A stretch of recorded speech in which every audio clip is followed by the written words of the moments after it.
ورحمة الله وبركاته. اللهم أمسينا وأمسى الملك لله الواحد القهار. الحمد لله كما ينبغي لجلال وجهك ولعظيم سلطانك يا رب يا الله.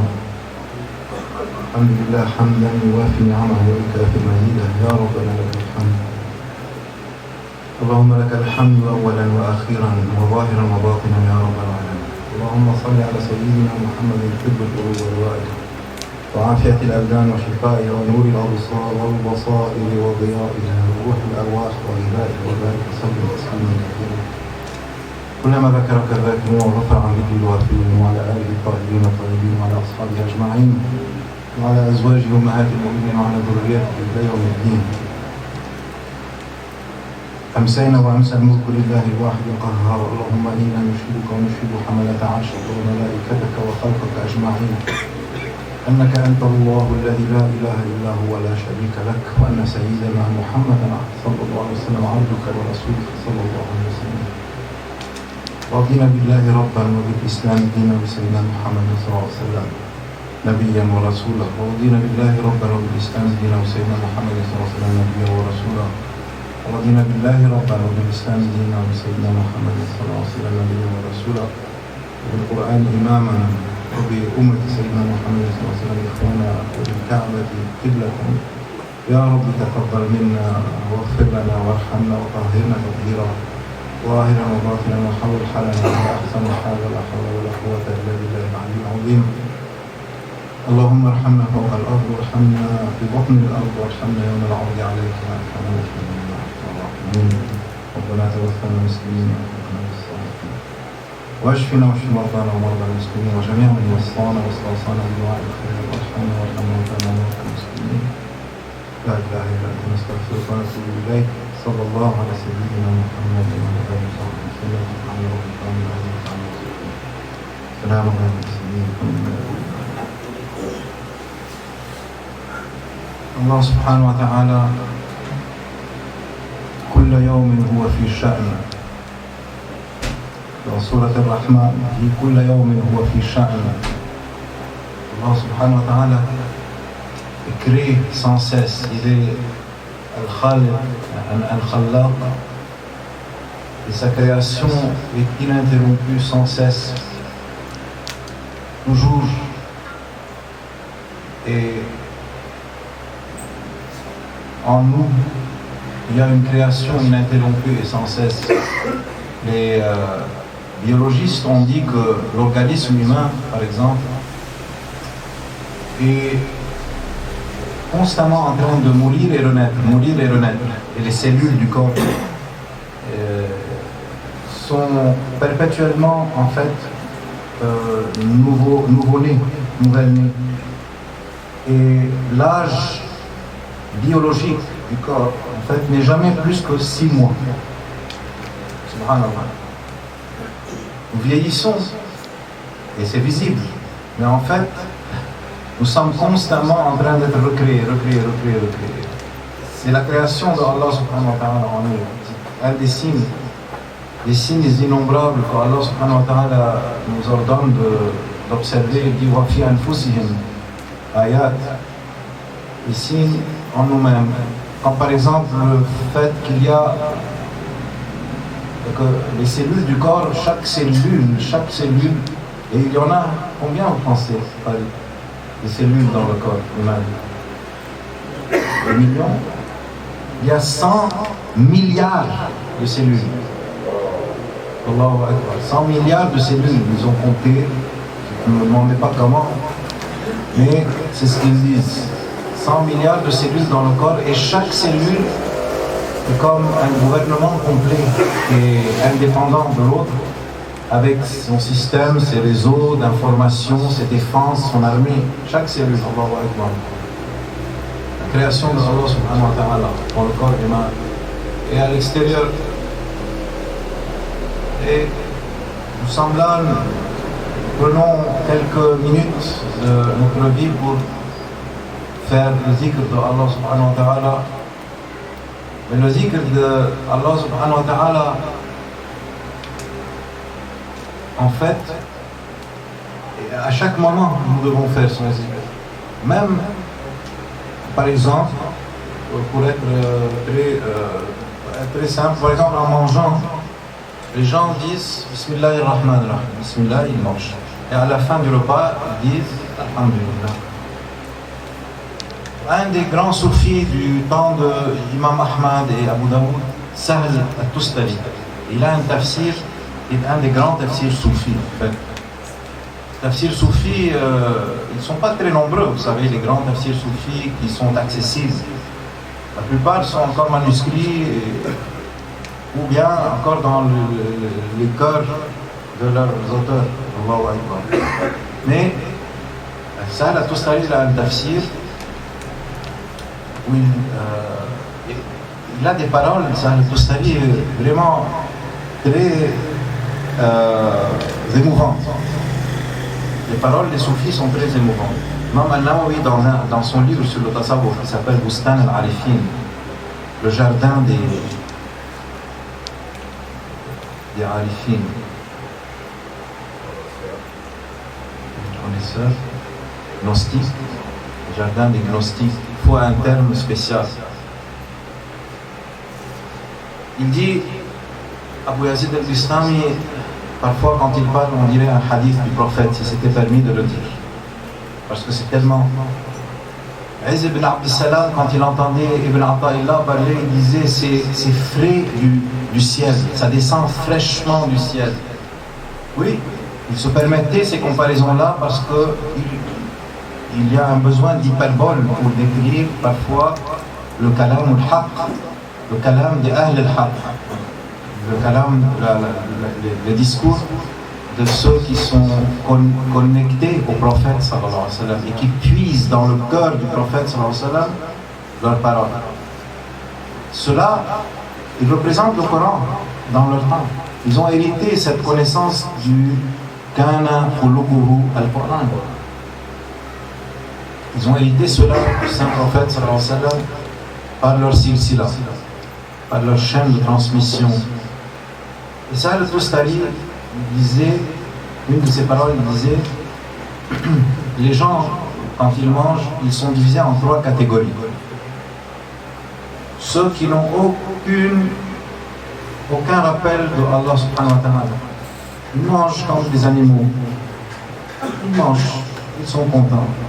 Ceux qui disent, ils se rappellent de Allah subhanahu wa ta'ala, ou qui suivent la sunna. Et il dit, la 3e catégorie, c'est ceux qui, dans tout leur être, c'est le zikr de Allah. Alors, il dit, la première catégorie, ils mangent comme un dépotoir. C'est ce qu'il a dit, comme un dépotoir, ils mangent. Donc imaginez ce qu'ils mangent.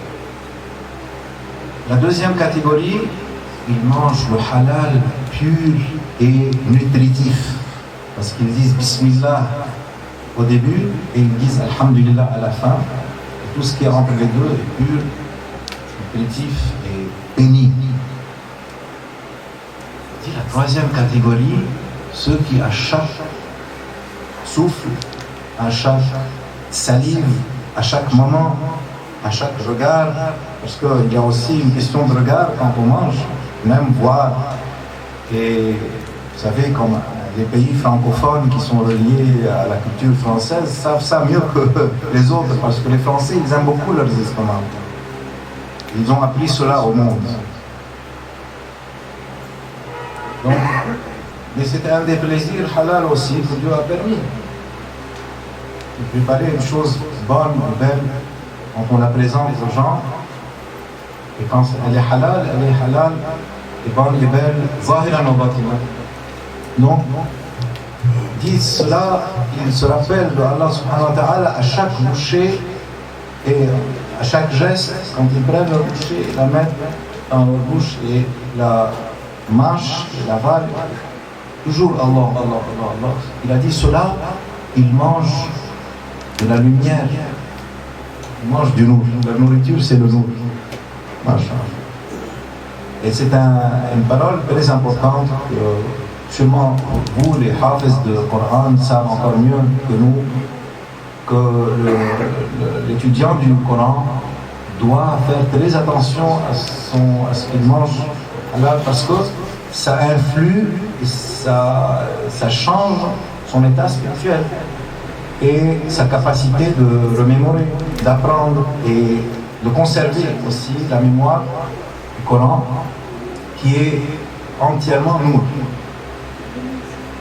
Le Coran mentionne, Allah subhanahu wa ta'ala mentionne plusieurs choses comme étant nour dans le Coran. Allah subhanahu wa ta'ala, le prophète sallallahu alayhi wa sallam, le Coran lui-même, les bonnes actions et la prière et d'autres choses encore. Imam Al-Moussi les mentionne, il fait la liste. Et donc, ce n'est pas une très grande exagération de dire que celui qui se rappelle Allah subhanahu wa ta'ala à chaque moment, ce qu'il ingère, c'est le jour. Et ce ne serait pas une exagération non plus de dire que aussi leur état, il est relié à la lumière. Et leur parole, c'est ce que nous demandons. Nous demandons que notre hal, notre état, soit nourani, soit lumineux, qu'il soit toujours relié à la lumière. Le prophète, sallallahu alayhi wa sallam, quand on dit qu'il est lumière, une lumière qui remplit les univers, qui remplit les cœurs des croyants, c'est parce que la qualité de la lumière, c'est la pureté. Et la qualité de la lumière, c'est la perfection. Et la qualité de la lumière, c'est la vérité. Et la qualité de la lumière, c'est la guidance et la droiture. Toutes ces choses-là. Et l'impénétrabilité de la lumière par les ténèbres. Car c'est la lumière qui pénètre les ténèbres et non vice-versa. Toujours. C'est une règle.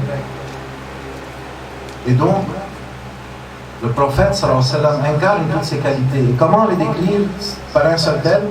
La lumière.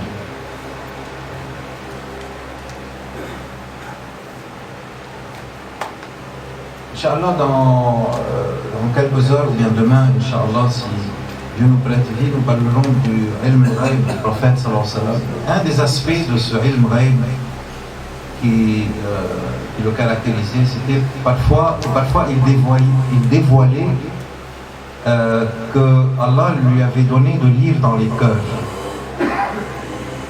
Et parfois il le montrait, parfois, la plupart du temps il ne le montrait pas, mais parfois il avait donc la permission de le montrer pour une sagesse, pour un bénéfice.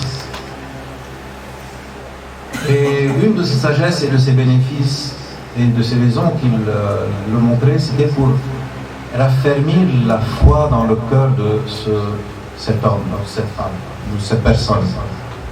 Surtout si cette personne avait de mauvaises intentions envers le saint prophète sallallahu alayhi wa sallam. Et certains de ces sahaba à l'origine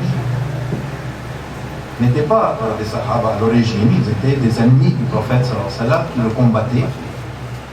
Mais le prophète sallallahu alayhi wa sallam, par sa bénédiction, par son dua, par exemple, le prophète sallallahu alayhi wa sallam, il faisait un dua et il faisait son tawajjuh, c'est-à-dire l'orientation de sa guidance spirituelle vers deux personnes. Omar ibn al-Hakam, Amr ibn al-Hakam, c'est-à-dire Abu Jahl, et Omar ibn al-Khattab. Il disait, oh Allah, guide un des deux Omar. Parce qu'Amr et Omar, ça s'écrit de la même façon en arabe. Donc, il disait, oh Allah, guide un des deux Omar. Amr ibn al-Hakam, et Omar ibn al-Khattab. Il faisait ce dua. Puis Allah subhanahu wa ta'ala lui a montré que ne perds pas ton temps avec Amr ibn al-Khattab. Alors, il a dirigé son tawajjuh sur Omar ibn al-Khattab. Il dit, oh Allah, guide Omar, guide Omar, guide Omar, guide Omar. Et un jour, Omar s'est rendu visite à sa sœur et il l'a vu en train de lire le Coran. Elle a caché le manuscrit ou bien la pièce, le matériau sur lequel était écrit Surat Taha, le début de Surat Taha et elle l'a caché quand il est entré. Je lui dis, qu'est-ce que tu es en train de faire? Qu'est-ce que c'est que ça? Qu'est-ce qu'il y a dans ta main? Montre-moi, montre-moi. Il dit, non, tu ne le touches pas. Je sais pas. Mais Omar, radiallahu ta'ala anhu, un persiste, et mashallah, il était, mashallah, shadid, comment dirait-on le pied. Il était plutôt dur. Sayyidina Omar, radiallahu ta'ala anhu, Allah subhanahu wa ta'ala l'a créé avec cette force, inshallah, qui a fait que durant son califat, Allah lui a ouvert tous les pays autour de la presqu'île arabique. Et c'est sous son califat sûr que toutes ces conquêtes ont été faites d'est en ouest. Par exemple, Cham, Irak, et jusqu'à Kaboul, Afghanistan, etc. Donc Sayyidina Omar insiste et il frappe sa sœur. Elle saigne de la lèvre, il lui donne une grande force et il commence à lire Surat Taha. Ma anzalna alayka al-Qur'an litashqa. Et il commence à lire et il est tout d'un coup, ses genoux fléchissent. Il s'assied et il commence à pleurer. Et la beauté le change. La beauté de ce qu'il lit, la grandeur de ce discours. Il dit, ce discours n'est pas un discours humain. Ce n'est pas un discours humain. C'est pas comme vous et moi, on ne peut pas parler comme ça. Même parmi les Arabes qui étaient les maîtres de l'éloquence et la fierté de Qahtan et des anciens Arabes et du Yémen, ils ne peuvent pas parler comme ça. Alors, il se lève et il sort. Et il se dirige vers la maison du prophète sallallahu alayhi wa sallam, où le prophète était réuni avec certains compagnons qui de loin voient arriver Omar ibn Khattab, disent, Omar, il vient, il vient pour une mauvaise intention, ya Rasulallah, permets-nous de l'arrêter. Il vient de le tuer si jamais il dégaine, parce qu'il avait son épée. Et ils disent non, laissez-le s'approcher et laissez-le s'approcher de moi aussi. Parce que le prophète, sallallahu alayhi wa sallam, il savait son affaire avec Allah subhanahu wa ta'ala. Il avait déjà travaillé sur Sayyidina Omar depuis avant que les compagnons s'inquiètent pour lui à propos de Omar. Et donc il vient et il déclare sa shahada. Et le dua de Sayyidina Rasulullah. Mais avec d'autres de ceux qui voulaient faire du mal à Rasulullah, parfois c'était beaucoup plus comment dire, miraculeux. Et un de ceux-là s'appelle Shayba ibn Uthman ibn Talha. Shayba ibn Uthman ibn Talha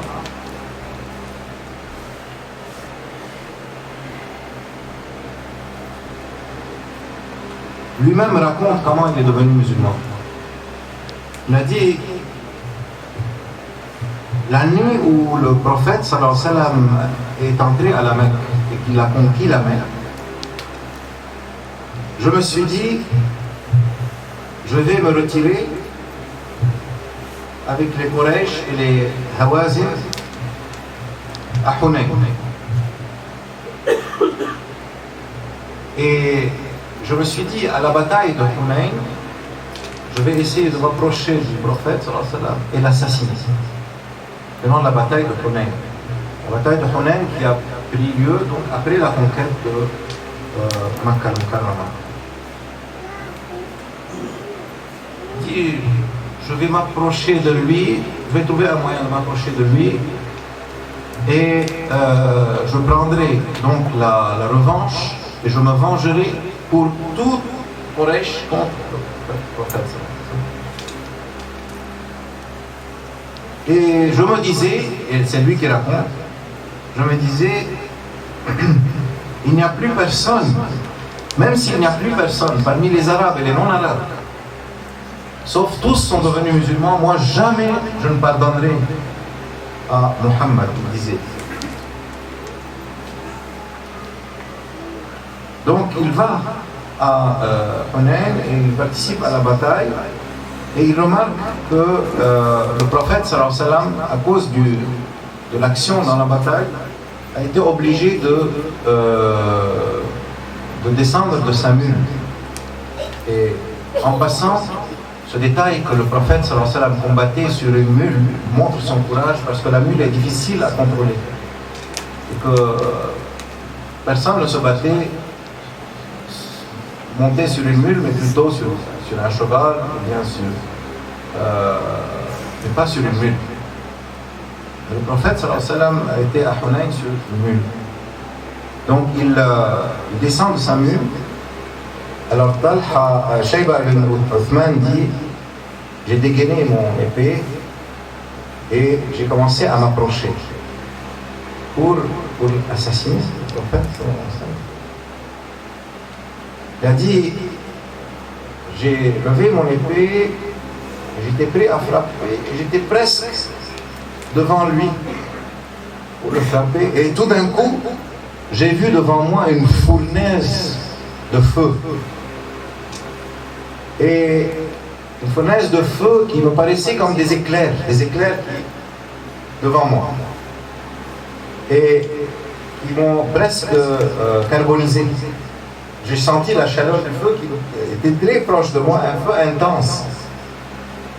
Et j'ai protégé ma vue, j'ai protégé mon visage. Et j'ai eu peur que j'allais devenir aveugle à cause des éclairs que je voyais. Et je cherchais la forme du prophète, je ne savais plus où il était, et j'entends sa voix. Il dit, Shayba, ta'al. Shayba, viens par ici. Il dit, alors je lis les termes en arabe.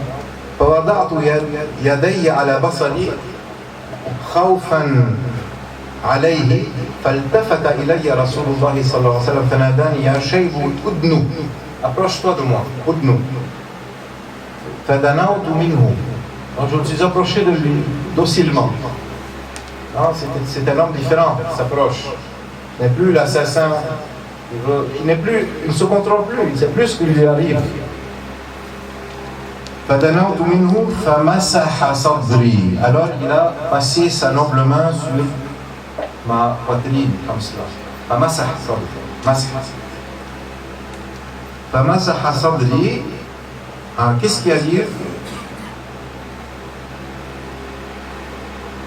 ثم قال اللهم أعذه من الشيطان. Oh Allah, protège-le du démon.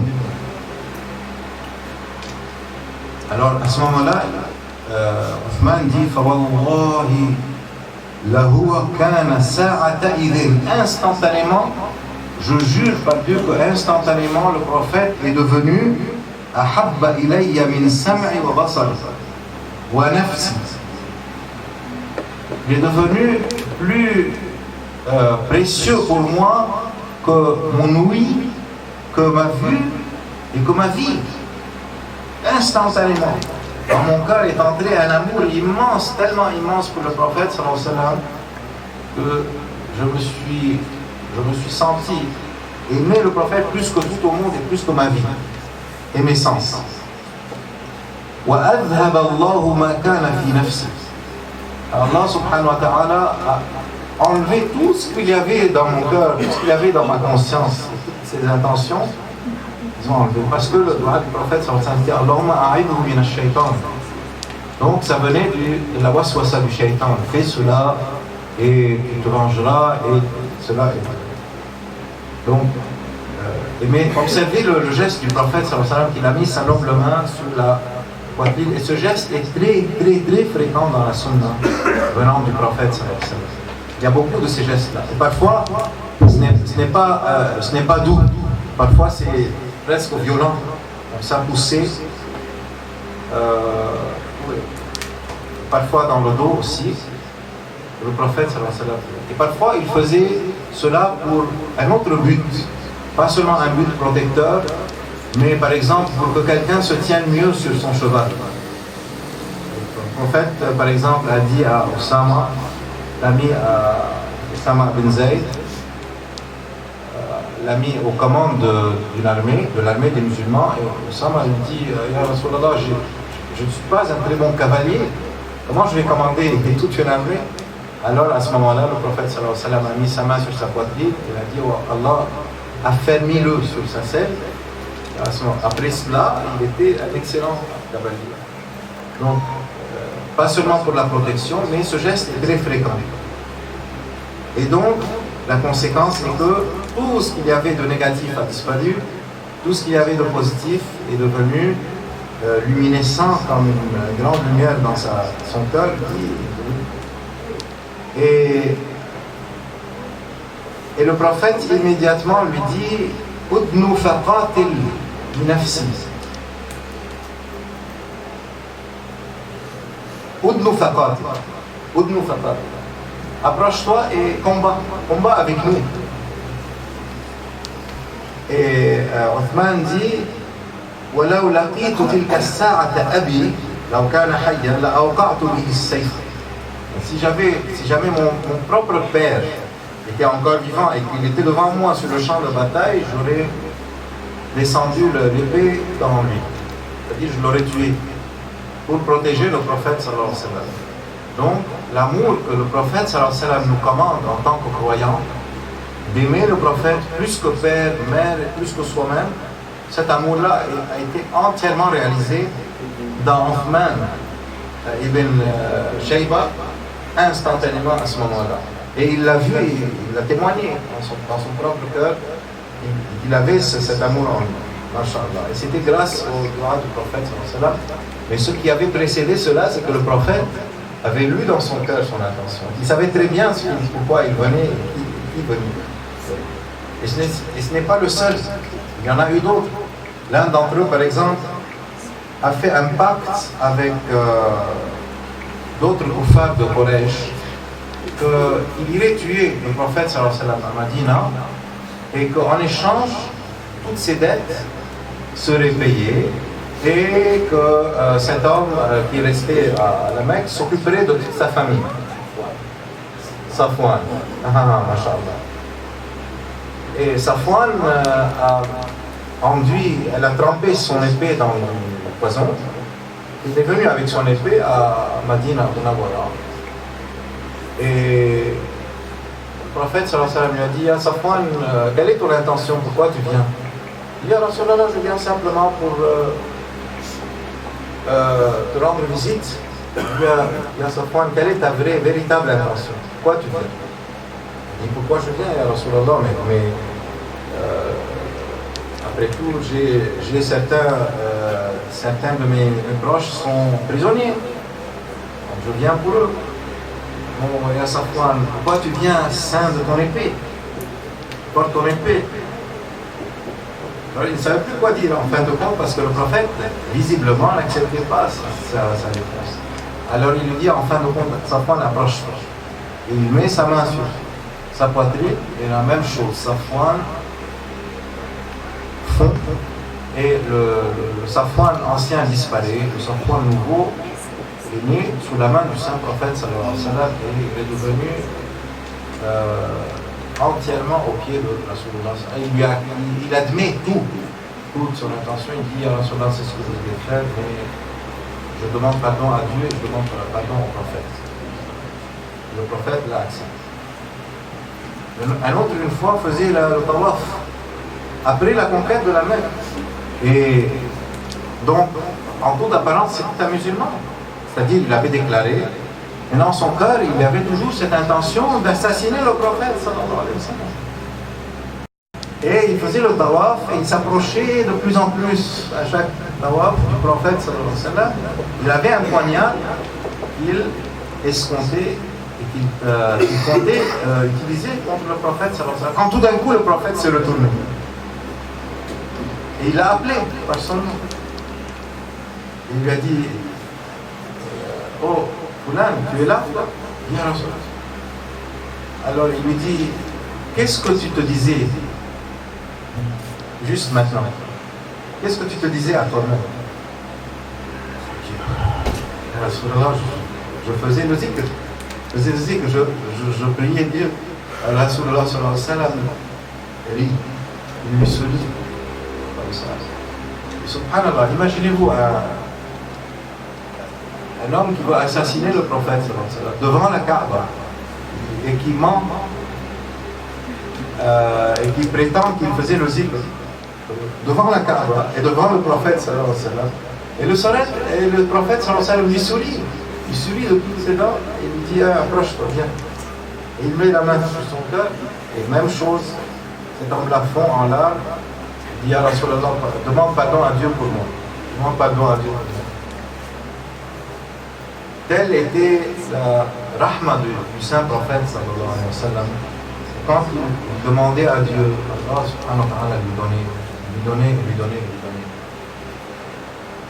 Subhanallah, et nous nous demandons comment les incroyants de Quraysh, de la Mecque, ils avaient vu le prophète sallallahu alayhi wa sallam de leurs yeux. Ils avaient vu la lumière du prophète, ou bien ils n'avaient pas vu la lumière du prophète. Ils voyaient simplement un homme. Et ils ne voyaient pas en lui cette lumière que les Sahaba voyaient. Et bien s'ils voyaient la lumière, immédiatement, Shaitan venait et volait cette lumière de leur connaissance et de leur conscience, et ils en étaient donc voilés.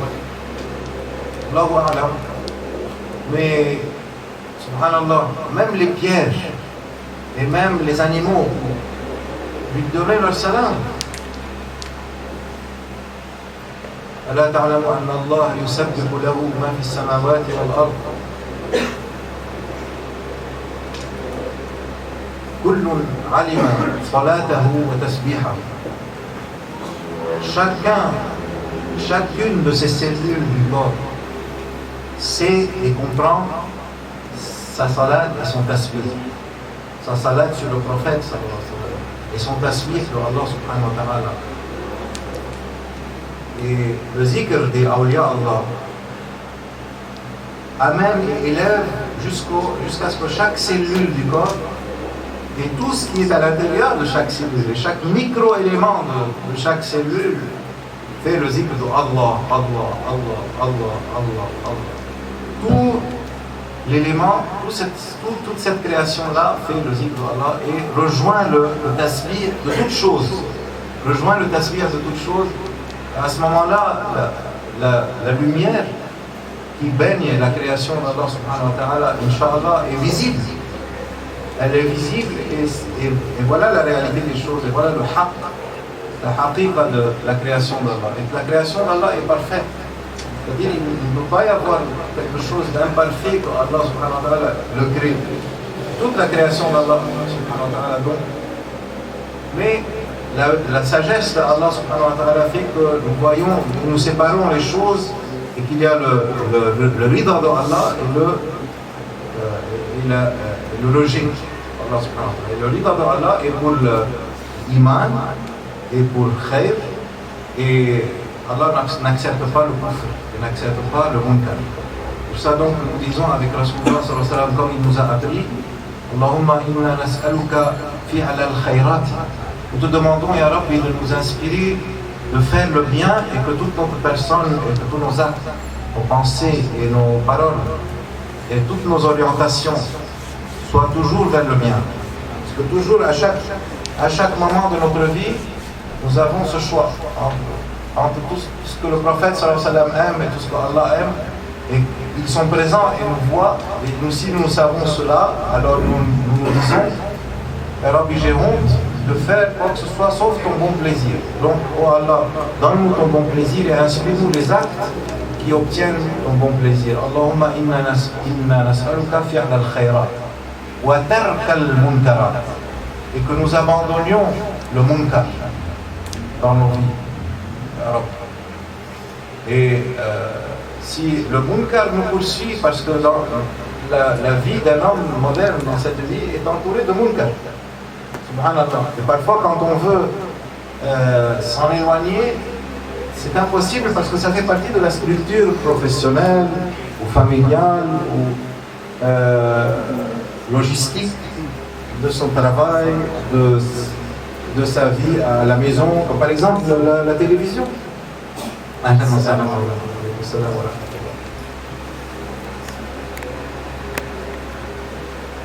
Donc, وَتَرْكُ الْمُنْكَرَاتِ, Allah subhanahu wa ta'ala nous aide. Donc, même si ce munkar nous enchaîne, soit par habitude, soit par faiblesse, Allah subhanahu wa ta'ala nous inspire. Mais l'important c'est que nous demandions par le dua de Rasulullah sallallahu alayhi wa sallam. Donc, fi'al al-khayrat wa tark al-munkarat wa hubb al-masakin. D'aimer les pauvres. Parce que la sadaqa a une puissance immense pour nous aider. La sadaqa, qui en apparence, c'est un détachement de notre propriété, de notre argent, qui nous quitte. Mais en réalité, c'est une puissance que nous obtenons en donnant cette sadaqa aux pauvres, parce que cette sadaqa tombe dans Yadir Rahman, dans la main du très miséricordieux. Et Allah subhanahu wa ta'ala lui-même dit dans son hadith aussi, j'étais démuni et tu ne m'as pas aidé. Il dit, Ya Rabbi, toi démuni, toi, subhanallah, toi démuni. Oui, le pauvre après duquel tu as passé, c'était ce que tu lui donnes, me vient à moi directement. Alors Allah subhanahu wa ta'ala l'augmente et l'augmente et l'augmente jusqu'à ce qu'il soit comme cette petite sadaqa comme un arbre qui recouvre notre faiblesse, notre nudité et nos mauvaises actions. Il les recouvre et les efface. Et qui fait que Allah subhanahu wa ta'ala nous pardonne et nous accepte. Donc la sadaqa est très importante. La sadaqa pour guérir, la sadaqa pour s'améliorer, la sadaqa pour se faire pardonner, la sadaqa pour obtenir la tauba. La sadaqa pousse notre doigt. Et la sadaqa fait que la sincérité aussi nous s'associe à nous, indélébilement, Inch'Allah. Même une petite sadaqa, journalière, surtout pour ceux d'entre nous qui avons des épreuves, qui sont par exemple les malades, qui en avons besoin. Donc, wa hubb al-masakin, voyez combien il y a dans ces trois doigts. As'aluka hubb al-khayrat, wa tark al-munkarat, wa hubb al-masakin. Allahumma inna nas'aluka hubbaka. Nous te demandons ton amour, ya Rabbi. Wa hubba man yuhibbuka. Et l'amour de tes awliya qui t'aiment avec pureté. Parce que si nous n'avons pas cet amour, au moins eux sont cet amour, nous voulons les aimer pour apprendre comment t'aimer, comment eux ils t'aiment. C'est pour ça que la sira est très importante, la sira des sahaba et qisas al-anbiya est très importante. Parce que quand nous voyons comment ils priaient Dieu matin et soir et pleuraient et imploraient Dieu, alors cela nous inspire. Et la vie de ces prophètes et leur famille, la vie de ces awliya et leur famille nous inspire.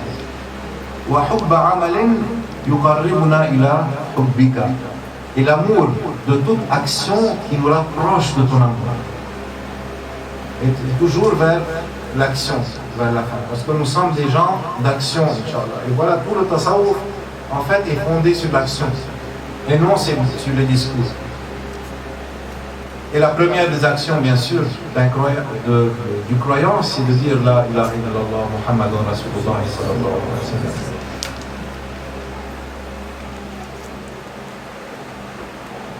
Le prophète sallallahu alayhi wa sallam, après nous avoir enseigné cela dans son hadith, il a dit, je dis oh Allah, je te demande ceci, je te demande ceci, je te demande ceci. Il a dit à ses compagnons, apprenez-le,